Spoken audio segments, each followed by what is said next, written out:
let's stick with music. I'll start with the music story. This is kind of a follow-up on, we've talked about AI and music before. Okay. This is actually an older story, but it still kind of is relevant.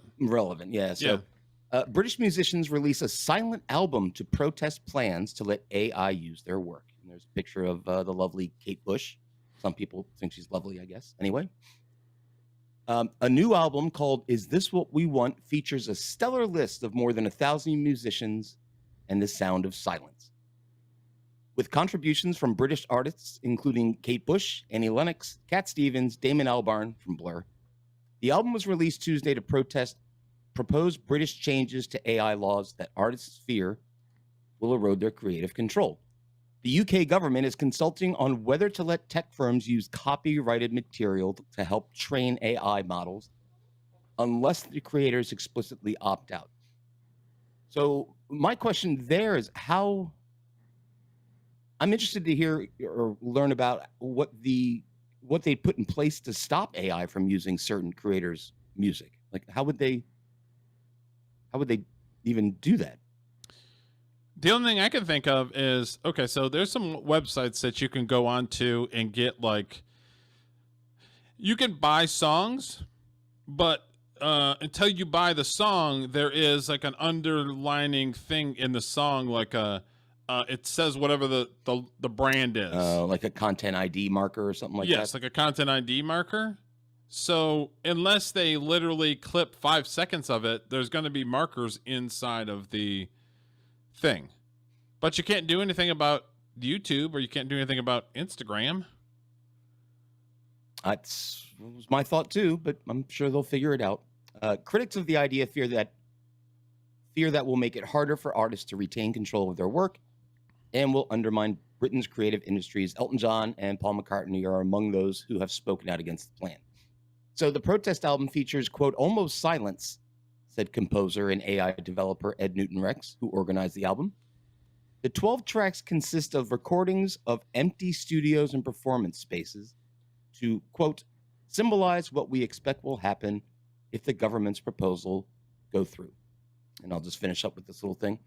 It's a mix of artists that everyone's heard of and many musicians who are not household names, he told the Associated Press. And I think that's really important because this issue is going to affect all of us.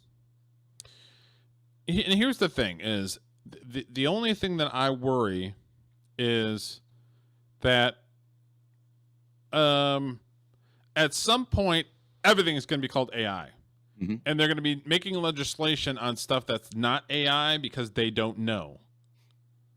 So it's going to affect people's freedom of speech. It's going to affect their creativity to do things because they're going to try to deem everything as AI. At some point. I'm not saying right now, but at some point, it's going to get out of hand.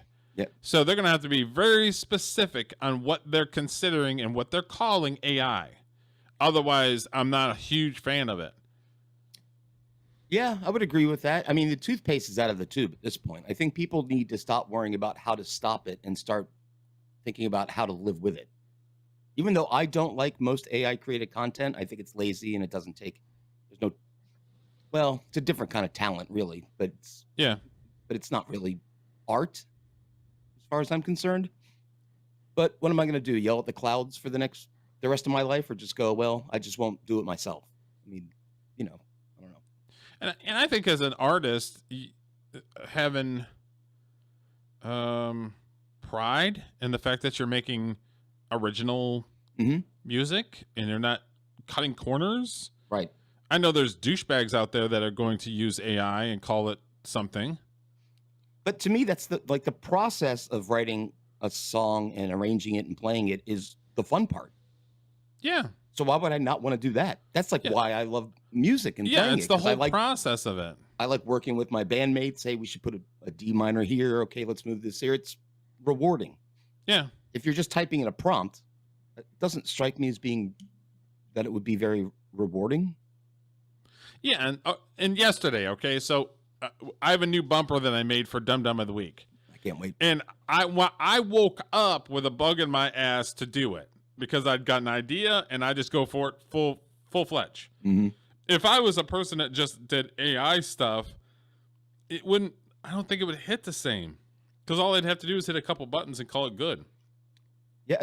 The other thing I learned, I didn't know this, 'cause our friend Dave uses AI music for his, intros. Yeah. Which I don't have a problem with that. Dave's not a musician. He needs a little intro music. Fine. Yeah. But it's like he puts in he tells Chat GPT, what should a prompt be if I want a song to sound like a mix between this band and this band? Chat GPT will kick back the full prompt, and then he just copies and pastes it into his AI music program, and it spits the song out. So you don't even need to know how to write good prompts. AI will tell you how to write the prompt to prompt the AI to get your music. Which is scary because they're using the information from somewhere. Yeah. And his song on his intro doesn't sound like anything that I've heard before. It's pretty much a basic rock and roll type song. Mm-hmm. But it's not something that's like, oh, that's kind of a blatant ripoff of whatever. You know what I mean? Pisses me off the most is I like the songs and they get stuck in my head. I'm like, God damn it. Yeah. Damn it. They won. They won, damn it. Yelling at the cause. Ah, damn it. Damn dirty apes. You dirty bastard, you won.